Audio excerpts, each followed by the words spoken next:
J'invite notre collègue et ami, le Dr Abdelrazak Bouzouita, pour nous présenter le traitement hormonal chez l'homme avant ICSI.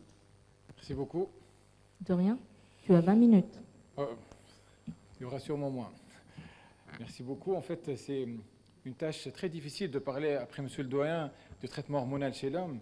Et c'est une occasion pour remercier la Société de Gynéco de m'avoir associé, comme d'habitude, pour parler dans les séances d'infertilité. Mais là, pour un volet assez particulier, assez récent, puisqu'à chaque fois, on s'est intéressé aux pathologies classiques et avec les progrès des techniques de PMA, avec tout ce qui se passe actuellement dans le monde de fertilité, on ne va plus parler uniquement de la varicocèle, des leucospermies très délétères ou d'autres pathologies, du stress oxydatif et autres, mais comme ça a été dit maintenant avant la présentation par le Dr Karbé, cette approche un peu féminine de la pathologie masculine, on va parler aujourd'hui d'hormones, on n'a pas l'habitude d'en parler, et du coup s'intéresser à tout ce qui se passe avant le testicule, à l'étape pré-testiculaire. On en parlait avant du syndrome métabolique, de l'obésité, de l'influence des hormones, mais aujourd'hui on va regarder un peu l'axe hormonal chez l'homme.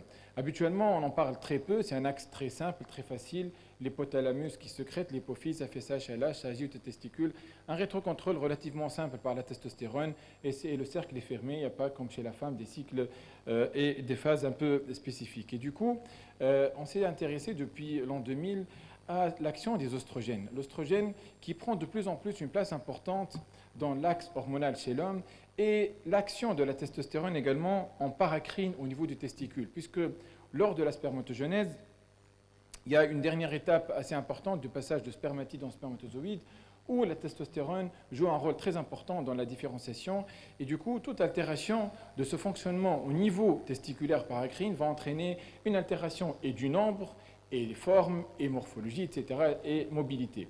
Et du coup, comment est-ce qu'on va doser cette testostérone? Des questions qui se posent. Et puis, il y a ce passage de testostérone en oestrogène, en intratesticulaire par les aromatases, fait que l'augmentation du taux d'oestrogène va être délétère sur la spermatogenèse. Et jusque-là, ça a été uniquement des bases de physiologie, mais très peu d'impact clinique. Et du coup, on a essayé un peu de s'intéresser à cette question-là. Et on s'est posé la première question, est-ce qu'on, quand on dose la testostérone sérique, est-ce qu'elle va nous traduire réellement ce qui se passe dans le testicule? Malheureusement, ce n'est pas toujours le meilleur reflet de la testostéronémie intratesticulaire, donc ça reste toujours des questions posées. Plusieurs études se sont posées la question, mais toujours des flous dans les réponses. Mais ensuite, j'ai eu l'honneur de participer à une étude où on a prélevé du sang au niveau du cordon spermatique et le comparer au du sang sérique, testostérone, oestrogène, avec des rapports, en faisant également des biopsies testiculaires chez des hommes qui étaient azoospermes. Et on a comparé, et avec des études statistiques, on a montré que le rapport, là vous voyez, c'était en 2008, maintenant on parle de rapport testostérone-oestrogène, dans le temps c'était oestrogène-testostérone, et puis au niveau des veines spermatiques, était significativement diminué par rapport aux patients qui avaient des biopsies positives. Et donc là, ça montre un peu l'effet délétère de l'oestrogène élevé et plutôt testostérone basse en intratesticulaire. On a creusé également, il n'y a pas vraiment de différence significative entre ce qui se passe dans le cordon et au niveau périphérique, mais il y a une corrélation négative entre le taux d'oestradiol périphérique et les spermatozoïdes totaux de façon globale. Et là, la conclusion, c'était que il y a l'augmentation du rapport oestrogène-testostérone au niveau du sang spermatique avait une corrélation un peu négative et suggère un peu l'importance de cette transformation testostérone-oestrogène par les aromatases. Et là, les études ont commencé à être publiées pour confirmer réellement aujourd'hui le rôle qu'a l'oestrogène en tant qu'hormone qui agit par feedback négatif sur la sécrétion de gonadotrophine et du coup une altération de la fonction paracrine de la testostérone en intratesticulaire. Et donc aujourd'hui, on parle de plus en plus chez l'homme et ça devient, je dirais, presque systématique d'aller faire un dosage de l'oestrogène chez les hommes qui ont azoospermie non obstructive ou des cryptozoospermies ou une altération importante de la morphologie pour étudier le rapport testostérone-oestradiol qui doit être au-delà de 10 témoignant d'une testostéronémie intratesticulaire considérable et significative. Et de façon globale, quand on va s'intéresser au traitement hormonal chez l'homme, on est entre le volet classique que vous connaissez très bien, l'hypogonadisme hypogonadotrope, et l'autre volet qu'on va essayer de détailler un peu plus. Pour l'hypogonadisme hypogonadotrope, c'est un peu classique. C'est des hommes chez qui on découvre ce syndrome, parfois au jeune âge, parfois à l'occasion d'un problème d'hypofertilité. Et c'est des hommes habituellement traités par les endocrinos par de la testostérone pour l'apparition de caractères sexuels secondaires. Quand on a besoin d'activer l'axe hormonal en vue d'une fertilité, là on est en traitement combiné de préférence, ACG, FSH, de durée entre 6 mois et habituellement on va jusqu'à 2 ans, 2 ans et demi pour avoir un meilleur résultat et même l'apparition dans certaines situations de spermatozoïdes au niveau de l'éjaculat. Cependant, certains facteurs de risque sont là, comme la cryptorchidie très fréquente par problème d'hormones chez l'homme et donc problème de descente chez l'embryon, mais également une hypotrophie testiculaire qui est fréquemment associée à l'hypogonadisme hypogonadotrope. Juste, j'ai passé rapidement, mais aujourd'hui, les jeunes consomment de plus en plus d'androgènes dans l'activité sportive pour avoir de la musculature, ça attire l'attention, et du coup, on est confronté à des jeunes qui consultent pour azoospermie, et ça doit être essentiellement une question systématique à poser chez tout homme jeune qui a une azoospermie non obstructive, mais aussi autre chose, il y a cette habitude de donner de la testostérone chez les hommes qui consultent pour dysfonction érectile. Elle ne fait pas partie des panoplies de prise en charge de cette pathologie et malheureusement, ça aboutit à une azoospermie transitoire, certes, mais qui peut être définitive par un rétrocontrôle négatif, comme je l'ai montré tout à l'heure au niveau de l'axe hormonal. Maintenant, si on revient à l'oestrogène, cette hormone aujourd'hui en vogue chez l'homme, quand on va la bloquer, on va essayer de bloquer les récepteurs. Tous ces médicaments, vous les maîtrisez beaucoup mieux que nous, les urologues. Et si Hedi vient d'en parler tout à l'heure, c'est les médicaments que je vais citer, mais nous, on est nouveau un peu dans la manipulation de ces hormones. Mais quand on parle d'anti-oestrogène, c'est surtout le citrate de clomifène qui va agir en bloquant les récepteurs. Du coup, il va essayer d'augmenter un peu le taux d'FSH et donc indirectement augmenter la testostérone en intratesticulaire avec tous les effets secondaires que vous connaissez. Et du coup, il y a plusieurs études qui ont essayé de montrer l'effet avec des méta-analyses et qui ont montré une augmentation significative de taux de grossesse avec une amélioration du nombre et de la morphologie. Reste que la corrélation n'est pas bien claire entre l'augmentation testo-gonatotrophine et l'amélioration des paramètres spermatiques et il y a beaucoup de biais de sélection dans ces études qui ont été faites concernant les anti-oestrogènes.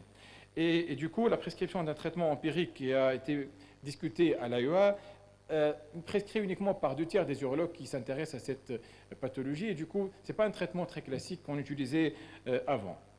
Et n'ayant pas l'habitude de prescrire les anti-oestrogènes, on s'est intéressé aux aromatases.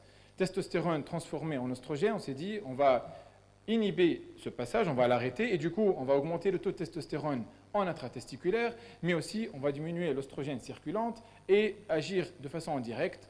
Et le but, c'est d'améliorer cette action en intratesticulaire pour la spermatogenèse. Et comme vous le voyez sur ce tableau, pour les patients qui ont un rapport testostérone-oestrogène inférieur à 10, il y a une amélioration nette du taux de testostérone en intrasérique, du taux d'oestrogène qui va baisser, le rapport de 9 il passe à 36, donc il est au-delà de 10. Ça s'accompagne d'une amélioration et du nombre des spermatozoïdes, mais également de la mobilité. C'est à peu près tout ce qui a été montré en utilisant les 2 molécules ici, le létrozole à 2,5 et l'anastrozole à 1 mg. C'est des médicaments assez coûteux, non disponibles ou parfois peu disponibles, et là, ça nous pose un problème un peu de la prescription. Les anti-aromatages, aujourd'hui, l'effet est bien démontré, ça améliore, on a le taux qui est là, là c'est des études multiples actuellement publiées qui montrent même un traitement à 3 mois ou à 6 mois, il y a une amélioration nette de la mobilité, il y a une amélioration du nombre avec élévation de testostérone et baisse de taux d'oestrogène et inversion du rapport. Des études qui ont été faites de façon globale montrent toujours le même effet, avec cette dernière randomisée par exemple, qui montre, comme vous voyez, je viens de le citer, amélioration avant traitement, on était à 19% de mobilité avec 24 en poste, et le nombre qui était à peu près à 8, et il est à 17 millions, et donc à chaque fois c'est significatif, le traitement donne son effet. Maintenant, ça reste plusieurs questions à poser après. On peut également, pourquoi agir de façon indirecte sur la testostérone ou l'oestrogène, mais on peut donner de la LH et de la FSH pour agir directement. Et là, donner des gonadotrophines, un peu comme ça a été montré chez la femme, ça, on va le prescrire, nous, chez l'homme, pour donner de la FSH 150 unités, 3 fois par semaine pendant 3 mois. Et quand ça a été comparé à d'autres études, ça montre également, comme pour tout à l'heure, une amélioration et du nombre, et surtout de la mobilité et des formes vivantes. Et là, ça témoigne toujours d'une amélioration du taux de testostérone en intratesticulaire avec un taux de grossesse, vous voyez, qui est peu significatif. Et là, toute l'étude Cochrane qui a été publiée avec une comparaison et l'étude des études ce qui a réuni un peu les études concernant les gonadotrophines, avec un taux de naissance vivante de 27% versus 0, avec grossesse spontanée de 16% versus 7%, une augmentation qui est significative, mais la question qui se pose toujours pour ces études, les biais de sélection, certes qui ne sont pas très élevés, mais qui sont là, que ce soit dans l'étude de Cochrane ou dans cette méta-analyse aux revues de la littérature de 2015 également, où il y a un taux de grossesse significatif, mais il y a toujours des biais de sélection, des études très compliquées à faire, et le facteur masculin et le facteur féminin. L'autre question qui se pose, est-ce qu'on est en droit de donner un traitement hormonal chez les hommes avant de faire une biopsie testiculaire, ou est-ce qu'il faut faire une biopsie et attendre l'anapate?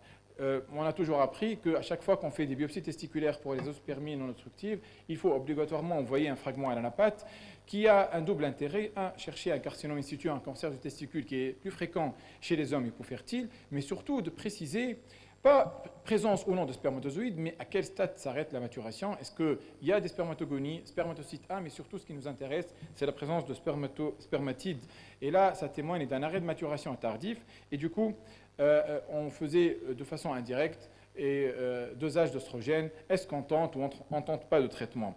Et là, des études qui ont été faites chez des patients qui ont eu une première biopsie négative, où il y avait, on exclut évidemment les syndromes de Sertoli-Hanley, on donnait du citrate de clomifène, et là vous voyez l'apparition de spermatozoïdes dans l'éjaculat, et quand elle est persistante, on faisait des BT, et on trouvait des spermatozoïdes au niveau des prélèvements, avec, comme vous le voyez, quand il y a un arrêt de maturation, c'est surtout le passage de spermatide en spermatozoïde, là il y a la forme de réponse positive plus importante. Et quand il y a une hypospermatogenèse, vous voyez de 16% d'azospermie, et là, présence de spermatozoïdes dans 83%. Et donc le résultat anapate des biopsies est très important. C'est pour ça qu'envoyer un fragment, quand on fait des biopsies testiculaires, doit être fait de façon systématique. Autre étude très large, celle de Hossein, on en a parlé à chaque fois dans tous les congrès, c'est une étude assez importante où on a essayé de diviser les patients azospermes en deux lignées, les patients qui avaient un taux de testostérone normal, où on continuait le citrate de clomifène, et les autres où il y avait un taux de testostérone bas. Et dans ce cas, on partageait les hommes en fonction du taux d'FSH. S'il était élevé, du coup, on garde que la CG, mais quand il était bas, on arrêtait le citrate de clomifène et on ajoutait de la CG et de la HMG.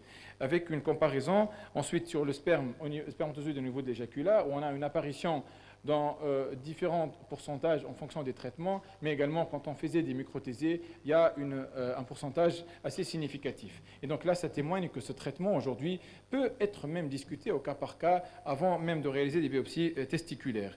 Et pour gagner du temps, aujourd'hui, vu les études, je vais accélérer, nous également à l'hôpital Aziz Othmane, en collaboration avec mon ami Marouane Brahim et l'équipe de biologie de la production, on a démarré une étude prospective qui est certes encore, l'échantillon est petit, où on a réuni les patients qui avaient des biopsies positives. Évidemment, comme à chaque fois j'en parle, l'examen clinique a été fait, on élimine tous les facteurs de risque.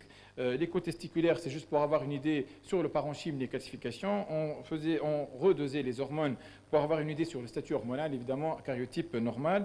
Et le protocole qu'on a utilisé est celui de Hossein, exactement en fonction du taux de testostérone et du taux d'FSH.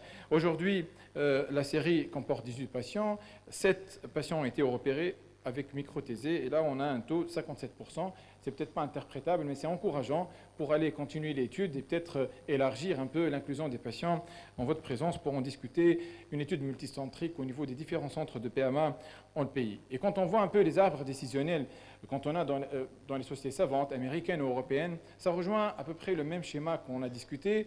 Un, chez les hommes qui ont une azospermie non obstructive, demander systématiquement testostérone et oestrogène, faire le rapport testostérone-oestrogène. S'il y a des facteurs en faveur d'une hyperostrogénie relative, on peut démarrer d'emblée un traitement hormonal à base d'anti-oestrogène ou de préférence d'anti-aromatase si on peut le procurer, malgré qu'il est relativement cher. Et il n'y a pas aucune prise en charge chez l'homme aujourd'hui vis-à-vis de la CNAM de ces traitements-là. Et on peut ensuite préconiser une microthésée 3 mois après. Dans le cas où il n'y a pas beaucoup de facteurs dans la biologie qui orientent vers un problème d'oestrogénie relative, on peut réaliser une biopsie testiculaire et surtout insister sur le résultat anatomopathologique pour étudier le stade d'arrêt de maturation où il y a ou non une spermatogenèse. Et donc pour conclure, pour hypogonadisme, hypogonadotrope, la place, elle est réellement indiscutable. Mais pour les autres situations, aujourd'hui, il ne faut plus aller creuser uniquement du côté varicocèle, leucospermie, stress oxydatif et autres. Aujourd'hui, la théorie hormonale, elle est confirmée, elle est validée, elle est là. Et maintenant, c'est à nous, praticiens de la fertilité, d'aller creuser, demander systématiquement l'oestrogène, testostérone chez l'homme et l'explorer comme vous faites si bien pour les patientes. On va essayer de transférer le même raisonnement chez l'homme et surtout insister sur l'histologie lors des biopsies testiculaires. Et là, ma plaque préférée, c'est de ne pas travailler isolé dans un coin, mais plutôt de se réunir pour discuter des cas compliqués. Et je vous remercie.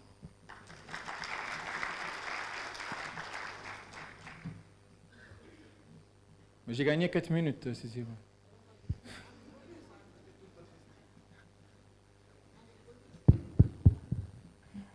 Merci pour cette brillante présentation et on va prendre des questions de l'assistance. Semi Mahjoub.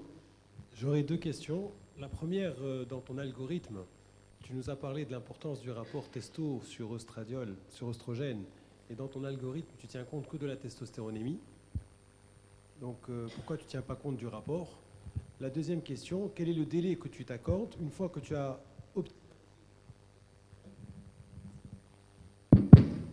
optimalisé ton taux de testostérone, quel délai tu t'accordes pour aller faire la biopsie? Combien de temps tu laisses d'imbibition tissulaire avec une testostéronémie normale pour aller passer à la biopsie testiculaire? Je vais commencer par la deuxième. En fait, le délai, c'est 3 mois. Habituellement, 3 mois, c'est la durée de la spermatogenèse, c'est 72 jours. Et aujourd'hui, il n'y a pas de consensus règle. Entre les 3 et les 6 mois, ça reste toujours discutable. Mais 3 mois, je pense que ça peut être largement suffisant, surtout s'il y a une amélioration des taux de testostérone et oestrogène.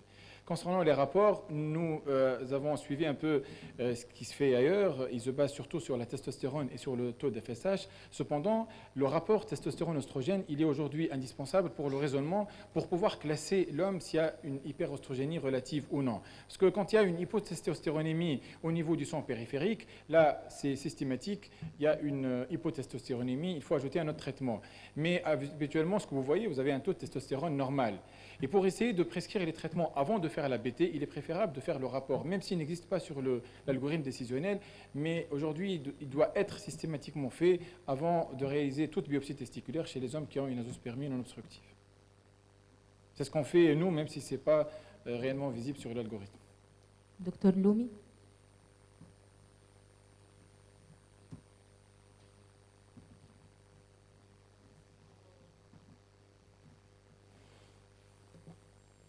Je te remercie, Abdelazir, pour cette présentation très claire et brillante.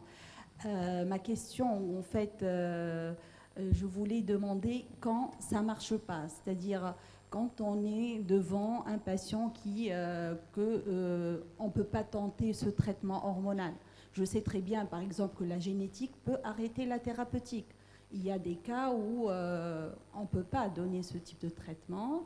Alors, quels sont ces cas-là et quels sont les facteurs qui sont de mauvais pronostics et qui contre-indiquent ce traitement hormonal? En fait, tout ce qui est critères d'exclusion de façon globale dans les études ou le traitement, c'est tout ce qui est facteur génétique ou la présence d'autres anomalies comme la varicocèle ou la leucospermie qui est la plus délétère. Et donc c'est pour ça que dans les études qui ont été publiées, il faut que la crypto ou la zoospermie soit idiopathique. Concernant les facteurs prédictifs, il n'y en a pas à publier, mais je pense que ça ressemble un peu aux autres pathologies où l'hypotrophie testiculaire, elle est là, quand elle est présente, elle peut être en défaveur d'une bonne réponse au traitement hormonal. Je vais creuser encore plus, je n'ai pas beaucoup de réponses. Moi aussi, également, je suis en train d'apprendre plusieurs choses au traitement hormonal, mais je vais essayer de creuser pour l'année prochaine, avec l'avancée de l'étude, des facteurs de mauvais pronostic. Merci. Dernière question. Dans votre arbre décisionnel, j'ai regardé, je n'ai pas trouvé de place pour l'HCG. Alors on sait qu'habituellement, lorsque le taux de testostérone est très bas, l'HCG apporte beaucoup de choses et ça nous est en beaucoup de cas où on a utilisé ce traitement et on a pu avoir une amélioration des résultats de biopsie testiculaire. Mais je ne vois pas de traces dans l'exposé que tu as présenté. C'est peut-être... moi, j'étais un peu pressé par le temps. En fait, l'HCG existe chez les patients qui ont un taux de testostérone qui peut être considéré bas, avec un taux d'FSH qui est bas également. Et là, oui, je peux le montrer peut-être, c'est là où il y avait arrêté citrate de clomifène, et voilà. C'est là, il y avait... Ah, on ne le voit pas, c'est peut-être à cause de moi et à cause de l'écran, mais quand le taux d'FSH est inférieur à 1,5 fois la normale, on arrête le citrate de clomifène et on donne ACTG plus HMG pendant une fois par semaine. Donc il a encore une place? Oui, il a une place. Une place assez importante. Merci beaucoup.